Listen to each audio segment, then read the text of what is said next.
Indiana Jones, It's a podcast about Indiana Jones. Every movie, 1 minute at a time. Indiana Jones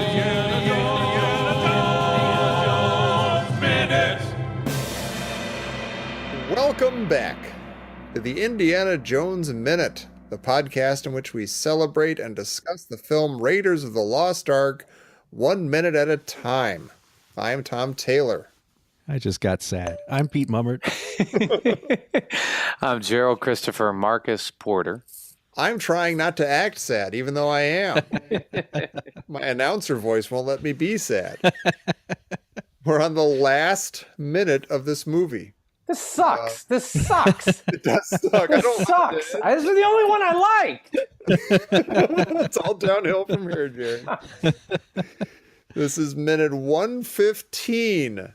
Oh, yeah. Okay, we're going to get letters. Yes, it goes over 115 a little bit for like 20 seconds with the Paramount logo, but whatever. We're doing it 115. It's Friday.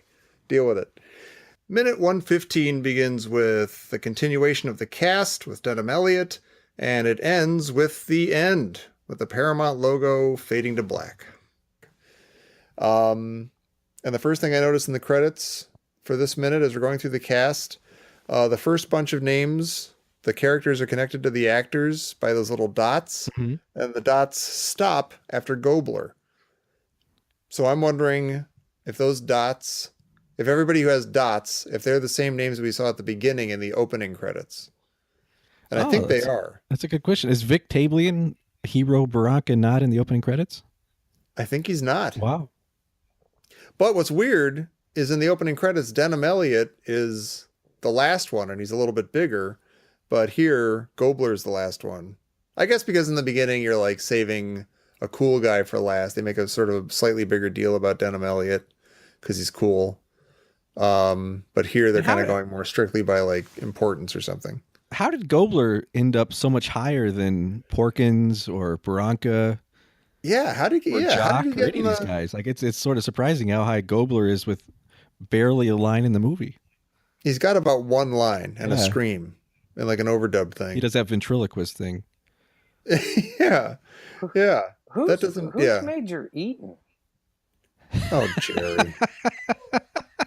You know what I love is I know you're completely serious. I know. It's just a completely earnest, innocent question. No, you know what? That is totally bogus. How is Gobler? I didn't even know who Gobler was until this movie. I watched it a minute at a time. I have no idea. I still couldn't That's pick him really out of the weird. lineup. Yeah, he's right under Dietrich. Yeah. That's weird. I mean, he's under Dietrich in the movie, but his credit doesn't need to be under Dietrich right here. He should be way down at the bottom. Yeah. Well, and then there's Jock. Yeah. I don't know anybody named Jock in the movie. There's a Jacques. Now, wait a minute. Jacques. Okay, now we've been doing this for about 7 years, this podcast, talking about this movie. Have you guys been calling him Jacques this whole time? I have not. Because Jacques is new to me. Yeah, I've always called him Jock. His name is Jock. Jock. Okay, yeah. Jerry, you've been calling him Jacques? You're weirder than I thought. Well, You call Han Solo Han? Call him Han? No, don't call anybody Han. All right. You take that back.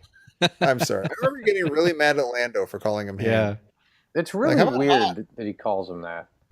It is weird. Jock. I always thought it was kind of Jock. Nope. He kind of whatever it does. He doesn't roll it, but he slides it. He shoves it. Gimmies it. Jacques. Jock, start the engine, Jock. I don't know. Yeah. Jimmying in there. Actually, before we started doing this, I thought it was Jacques too, I think. But really? Yeah. Huh. I never heard Jock. It's always Jock. Australian climber. I was just going to say, Jerry, do you know who the Australian climber is? That's an incredible thing to call this character, because if you don't know who it is, you have no idea who they're talking about. Australian climber? I'm assuming that's the guy in Marion's bar who's got a real big mouth. Which one? What do you mean? I mean, That's like half how of many Marion's notes that you've bar. gotten this far? I'm so afraid to speak at all. No, you're doing fantastic. No. I mean, I remember specifically talking about the crowd in Marion's bar, and one of the guys, kind of, you said, Tommy, that he had like an Australian accent, and you always kind of figured one of these guys was like, an expat from Australia. Right. Yeah. It was funny is whenever I heard that guy's voice, I always thought, oh, they didn't intend for that to be in like the mix. That's like the extra, like who happens to be either British or Australian, and you can hear him more than you should be able to, and so it's kind of weird and anachronistic or something. You gave him. You came up with my favorite piece of Star Wars evidence with him, though, Tom. Really? With his Australian accent, and he was saying, "Give him space," but it sounded like he was saying, "Give him spice," like give him spice. Send him to the spice mines at Kessel. Well, now why is that guy billed higher than Mohan? Yeah. Well, no, okay, but wait, we need to clarify though. I think I'm still not positive, but I think the Australian climber is the guy that she was drinking. Yeah, I think he's the drinking contest guy. Yeah. Okay. Yeah, that was my guess. Okay. Oh, really? And I think that Give Him Spice guy is his buddy. Like I think there were a couple. Yeah, I think you're right. Yeah, Australian dudes together. Yeah, yeah. But then who's second Nazi? Give him Spice. Yeah, that's awesome. Second Nazi. I have no idea. And then there's only two. And then there's Giant Sherpa played by Pat Roach. But then underneath him, there's a guy named Otto who should also be Pat Roach. But it's a completely different guy. Does it not give a last name for Otto? No, nope. There's no Otto funny. von Bluto. Yeah. Wow. I'll be a horned toad. I mean, look who's two down from that. Who? This guy named Omar. Ishak Bucks. Yeah. Yeah. Secret hero. There's gotta be some stuff cut or something, like Omar had an entire love affair or something. I don't know. They just completely cut out. They literally could have just not cast him and not tell anybody that Omar was featured in was pictured in the film. Because I never knew he was. I always thought they made a reference to a guy, Omar, and you see his garage later, and that's it. Yeah. Yeah. But they had to pay this guy. They paid this actor. Oh, gee, and come on. I mean, Omar is ahead of Katanga? That's baloney. Well, Yeah. ratty Nepalese and mean Mongolian are ahead of Katanga. And the pilot is ahead And second of Katanga. Nazi. Yeah. Second Nazi is ahead of Katanga. Yeah. I actually don't understand. I would like a casting person or I don't know who would know about this, but like how exactly these things are ranked and put together. And you know what else is weird is that Pat Roach and Vic Tablian, who plays Barranca and Eye Patch dude, Monkey Man. First of all, his name's just Monkey Man, which I think is a little funny too. It's a little reductive, but okay. Yeah. It's kind of funny. I almost wish. I guess I don't wish, but it'd be funny if it was like Giant Sherpa / German mechanic or whatever he is. Yeah. Like it's almost like Clark Kent / Superman, or like like Peter Parker / Spider-Man. Yeah, they make you work for Barranca it. / Eye Patch. Yeah, if you want to get the connection. Well, it's interesting. Is the messenger pirate our first mate? Yes. Oh, Yeah. Oh, maybe. Yeah. Which and so they're pirates. Well, we can look that up though, because he's Chocolate Mousse from Top Secret. We can cross reference and make sure that's the same guy. But it's interesting right, that they're actually, because we talked about these, as Marion calls them, pirates, and we're like, are they really pirates? I guess so. And here they are. Yeah, they're billed as put them pirates. together. Well, so yeah, when you get a name in the credits, does that mean just who you might be referred to in the movie, or does that mean who you are as a person? Like, is that a value judgment on you? Like, is he really a pirate, or is that just, Marion called him a pirate, we'll call him that? It's just a second Nazi. Yeah, is that guy really a monkey man? Well, I had a question, a little more overarching question, this being our final minute. If you had to choose one character that you think would be, alive or dead, after the movie's over, they would be, rolling around on the floor of the shrink's office with, regret. regret and like, compunctions about a decision made, who would Wow. that be? Like, who as a character would you think, God, if I could go back to minute 58, I would think- never. The first guy who comes to mind is the guy who's thinking, when those Nazis approached me back in Marrakesh, I should have just finished sipping my tea and, reading my paperback and told him to f off. And that would be Belloc. Belloc should never have taken this job, and things would have been a lot better. But what's Yeah. His head would interesting be is, intact. he's an easy choice, but as a character, his hubris, he kind of goes into things guns a-blazing. So I don't, sure. yeah, it's hard to say. I don't know if you'd ever see him with remorse. Yeah, he would more think that he had been wronged or something. or Exactly. God had turned against him for some reason. Yeah. Yeah. Well, I thought about it, and I thought for a second, maybe it would be Yahweh. Because Oh, Genesis. That was a great idea. exactly. And I thought, and it wouldn't be the first time, right? It wouldn't be the first time he would have some regret. I mean, remember that whole Noah and the flood? Yeah. It's like he created the world, and there's only I one just guy had to that he make a likes. point. Yeah. There's only one guy that he likes in the whole world. I had to drown the whole thing. Yeah. Talk about cutting off my own nose to spite my face. And everybody just totally disappoints him. And I Yeah. wonder, He's I gotta be wonder used to if, yeah, well, and you discover that Yahweh's a little bit of a board game flipper. If he doesn't like the way the game is going, he flips the board up and destroys everything. Yeah. And kind of like obviously the flood, but also what he did to Shishak and Tanis. Yeah. He didn't like it. He just Yeah. flipped the board up. It's a year-long sandstorm. And This it's is why kinda you like- never hear about God having any friends. Never heard one story about God having a friend. Like, you know what? Like a weekend-long sandstorm would have been fine. We get it. Yeah. Sorry. So, but no, he came to mind. Like at the very end, there was a whole lot of beatdown and rumpus that he had to he had to wade through and start, and then at the very end, he just is like, "I've had it," and he takes trying the to picture- cameras. He even takes the cameras all the way up into heaven, and there's just a clean ark and Indian mirror. I'm trying to picture who God's shrink is. Like, does he have to create him? Can God create a shrink who can psychoanalyze him? It's Is he that probably powerful? Dr. Felicity Hodder. Oh, maybe, yeah. From minute 114. But then I thought maybe it's the monkey. Yeah, I think the monkey's definitely having second thoughts. The monkey. Just about the dates or what? No, Or he just, just like, Just choosing his friends. yeah, he got in with the wrong crowd. And, that might be the one.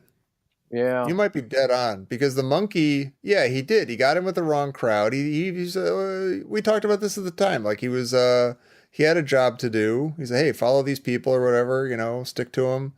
And then he probably, Marion, certainly he had strong feelings for her. He loved her because she's awesome. Yeah, and he seemed like a did nice the guy. choice.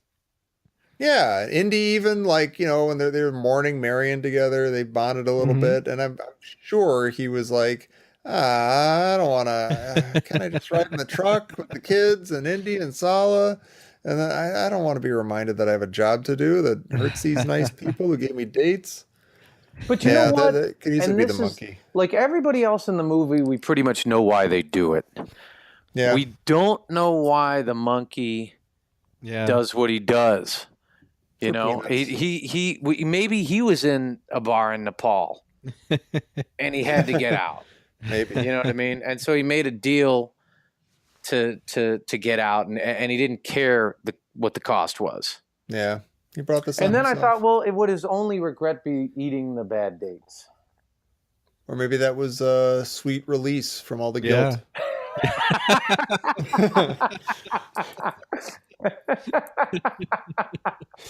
Oh my God. A loving embrace of warm death. Although I think the one guy I would mention who's filled with regret, and this has bothered me so much, is the poor guy driving the car around with Toad in it and Belloc and Dietrich. Oh It's my just god. that guy's thinking nonstop. A, why did I get in this car? But B, why didn't I bring any sunblock? Oh my god, yeah. Why did I even join the army? Yeah, that guy's doomed. Yep. I feel bad for him, but not too bad. Stupid Nazi. I've got a question. Are there any characters in this movie you think would make great protagonists in their own standalone movie? I guess we'll find out in like 5 years. I'm sure we will. No, that's a good. I would. Well, Katanga. Yeah, Yeah, he's a everybody- natural. yeah. Because he's going to have adventures. He's going to go places and see stuff and Yeah. encounter things, and it'll be awesome doing it. Yeah, Well, yeah. Katanga's a Former good guest one. of the show mentioned one. Paul Sullivan mentioned one that I can't get over. Is he mentioned a prequel about Forrestal, and I think that'd be a great movie. That could be cool. Oh, that would be really good. Except you know how it ends. Well, you just kind of build up to that tension. That should be the very end of the movie. Shink. Da, da, da, da. Oh, it got bright in here all of a sudden.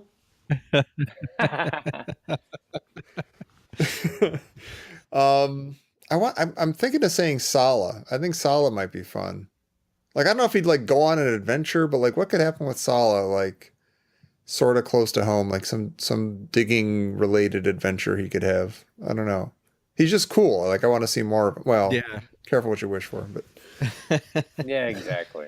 What if you were like what if you were wrong hands? what if you were much shorter and he had a big axe and like a helmet and he had an adventure like that? Sounds like Danny DeVito. The correct answer that we would have accepted was Lord of the Rings. It is Gimli.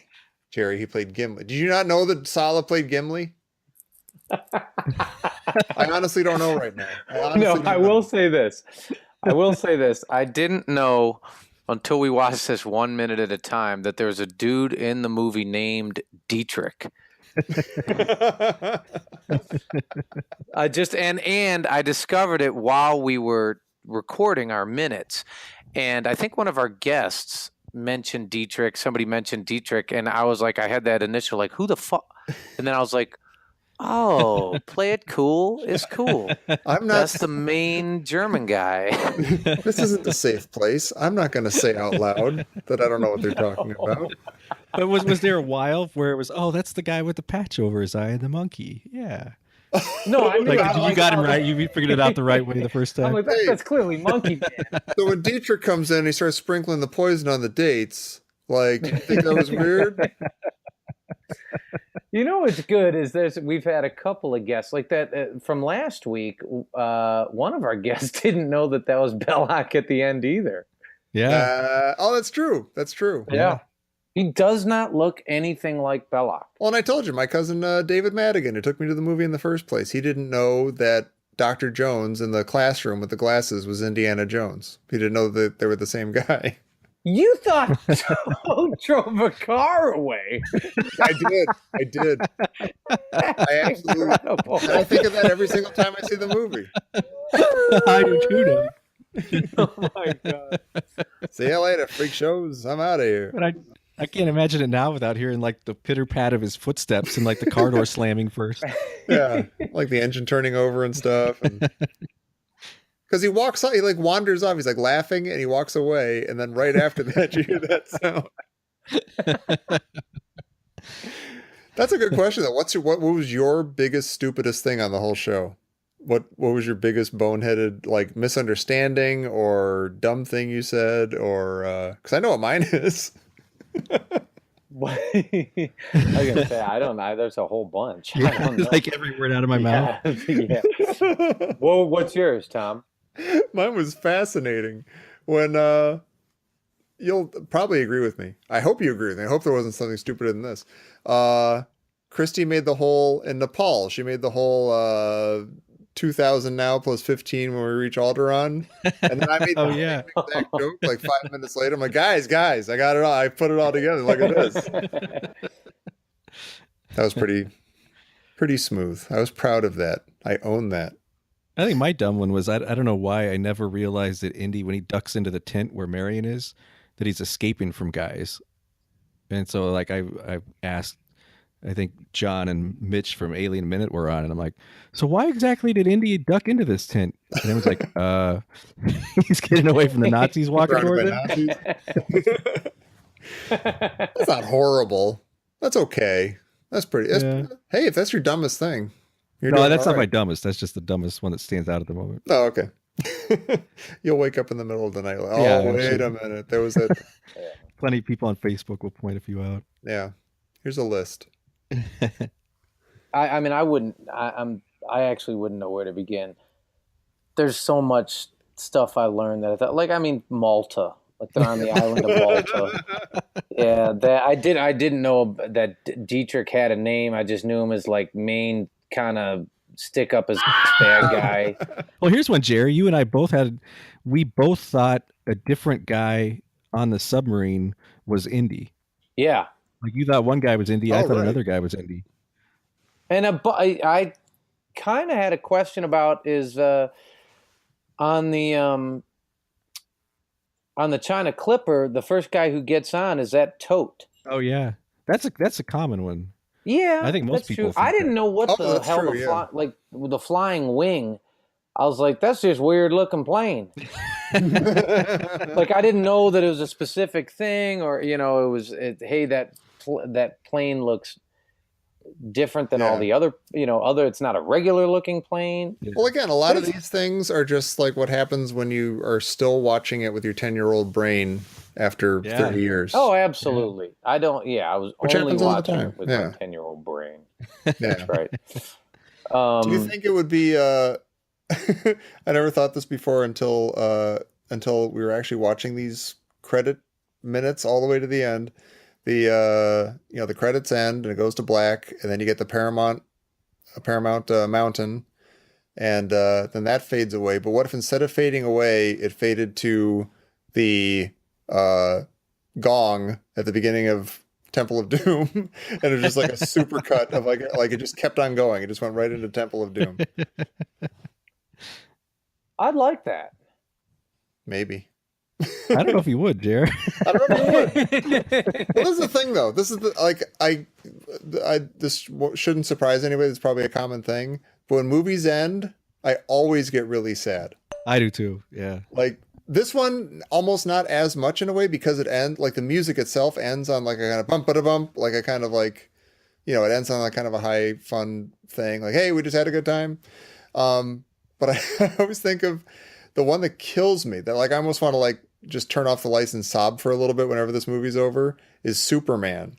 Because Superman ends very, very quietly and very slowly. Yeah. Like the credits go on forever. And by the end, it's just like this, you're like almost hypnotized. You're almost like lulled into this, oh, I just had this fantastic adventure. And it was so great. And it was 1978 or something. And everything was awesome. And now it's not, the movie's over and I got to get back to life or something. But yeah, movies are always kind of, I wish there was another extra thing that movies could do to transition you back to real life when they're over. And Well, I one guess of the that's things- not possible. One of my biggest revelations about this movie was, I mean, I've watched every one of these minutes a dozen times, like getting ready for every one of these podcasts. And as soon as we're done recording this last episode, like I kind of just want to turn on Raiders of the Lost Ark and watch it. Like, Yeah, this is, I would love to try this that. movie has not gotten old in any way. Like I didn't think that would be possible, but Yeah, like we saw it, I saw it in I forget if you guys did, but I went and saw it in the theater when it was out over the summer. And, they re-released it in some places. And I noticed that I was like seeing it differently, but I couldn't tell if I was seeing it differently because it was on the big screen or because we've been studying it so minutely for months and months. So I'd like to watch it like at home on my TV, not the goddamn Blu-ray, but just a regular good old fashioned DVD. And just sit and enjoy it. I do like that you mentioned the gong to start off Temple of Doom, and I think it's fitting that we started our new theme song by the legendary Kevin Murphy, and he said when he wrote our new theme song that he specifically put in the gong at the beginning of Temple of Doom as the end of our season 1. So I think that's a cool transition. That is cool. That's Oh, there awesome. you go. You know what? I got to say for the record, before we end this movie, I'm excited to watch Temple of Doom. And I'll tell you guys, I am maybe I too. shouldn't say this out loud. Maybe this is against the rules, but I fully intend to watch the movie once before I start watching it minute by minute, because I know that once I do watch it minute by minute, I'm never going to see it the same way again. And I would like to see it. This movie was huge for me for a long time. So I would like to see it one more time just as a movie before we get into our crazy dissection. I'm So that's looking what I'm forward gonna to it too. I mean, I am too. make fun of it all the time or whatever, but I'm definitely looking forward to watching it and going through it. It'll be good. Yeah. And for me, of the three, that's the less known. Like I haven't seen that one since I was a kid mostly, so it's going to be interesting seeing what I've forgotten about that one. Yeah, I kind of feel the same way, even though I've probably seen it more than it sounds like you have. But yeah, it's been a long time. If you had to pick a favorite minute, which is impossible, so I'm not going to ask that. But if you had to pick a favorite couple of minutes or a favorite a favorite scene or area of the movie, what would it be? Like, it doesn't have to be this minute 71, but just your favorite place. I don't know if this is my favorite part of the movie, but as we got further into the movie, like towards the end, I would keep thinking about this part and be like, boy, that was a long time ago and that was a lot of fun. And it was Marion's bar in Nepal. Yeah. Like maybe particularly like like her reconnecting with him and then the shootout and everything. That was we were so young and we had the whole movie ahead of ourselves. Well, I think that's what for me, I would think back to something in the Chachapoyan temple. Oh, wow. And when Indy runs out and he jumps into the water, and it just feels like when the plane takes off and kind of flies into the sunset there, it sort of feels like we've still got this whole incredible movie in front of us, and let's just start it all over. Yeah, I remember feeling that way. Like, oh my gosh, we got through this whole first section. We've already had like one adventure, and now we're like in another part of the movie. We're like we're in Connecticut in a classroom, and like now there's all these California. In Connecticut California. and California in a classroom. God. Well, I'd actually agree with both of you guys. I would choose. I thought about the beginning of the movie or the first 6 or 7 minutes, and I love that. It just feels great. And I think it's because you're like, I have this entire movie ahead of me. Yeah. And also, when I thought about it, I realized in some of the later scenes, I get really anxious. Not that I don't love them, but they feel more like, I don't know. It's like you're having fun at the beginning. And, Marion's bar is fantastic. And then later on, it's really intense. Yeah. Yeah.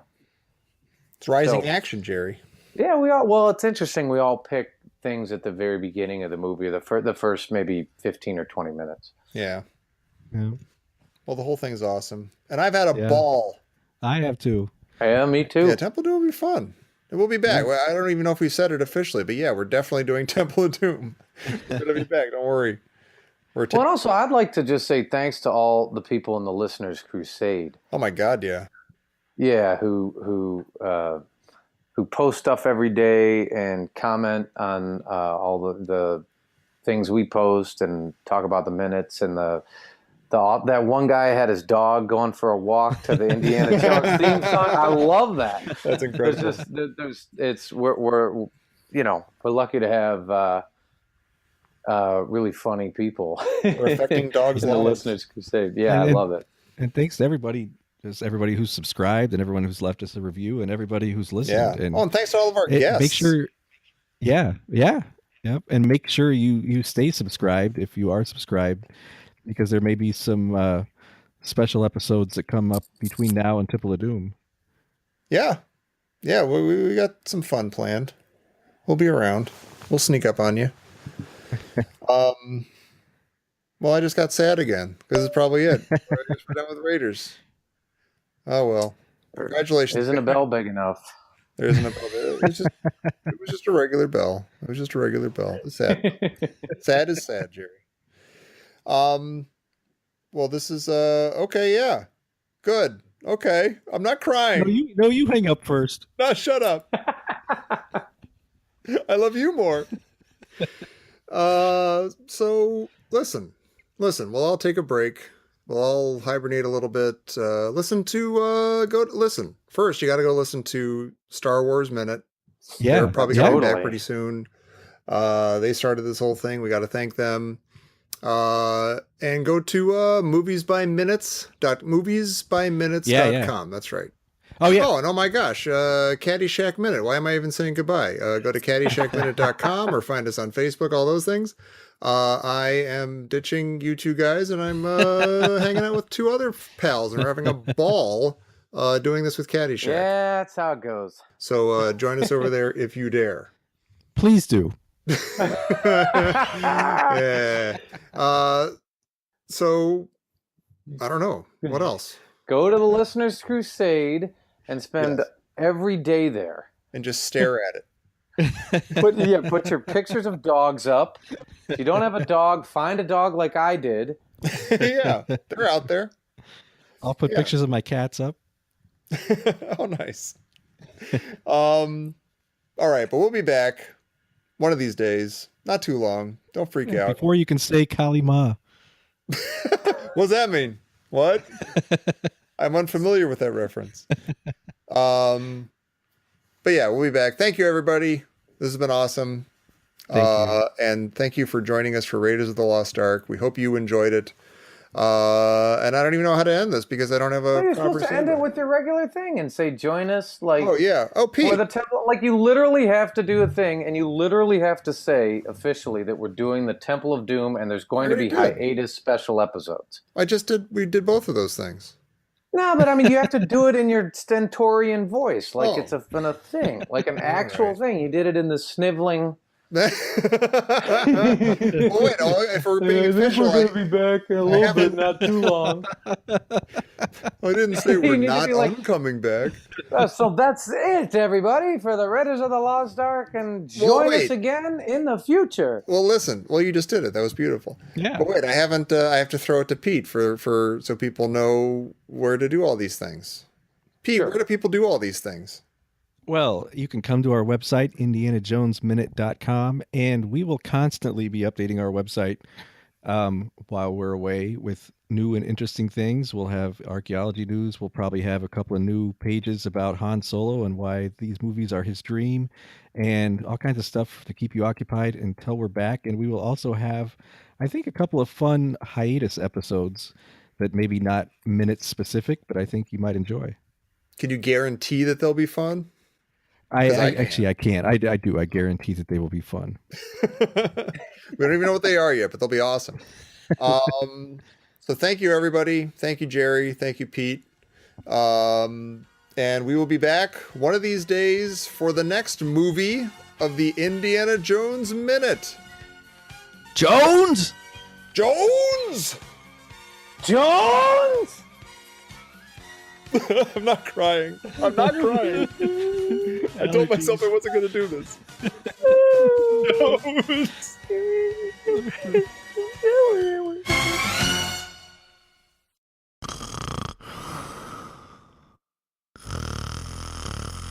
Alex, wake up. Porkins, pull up. What? Oh, hey, Pete, what's up? I just had the craziest dream. Was it the one where you own the bed and breakfast in New England with a series of wacky characters who would all come in? And No, not that one. I dreamt that these three guys totally ripped off our idea and did a minute-by-minute podcast about a movie where, get this, Han Solo was an archaeologist in the 1930s. What? And you were there, and Porkins, and I think Admiral Ozzel was in the background. There was a guy with a Tauntaun hat. And Pete. Go back to sleep. It was just a dream. Oh, I guess you're right. Oh, but hey, that reminds you. Did you hear that Tom Selleck has agreed to come back as Han Solo for episode 7? What?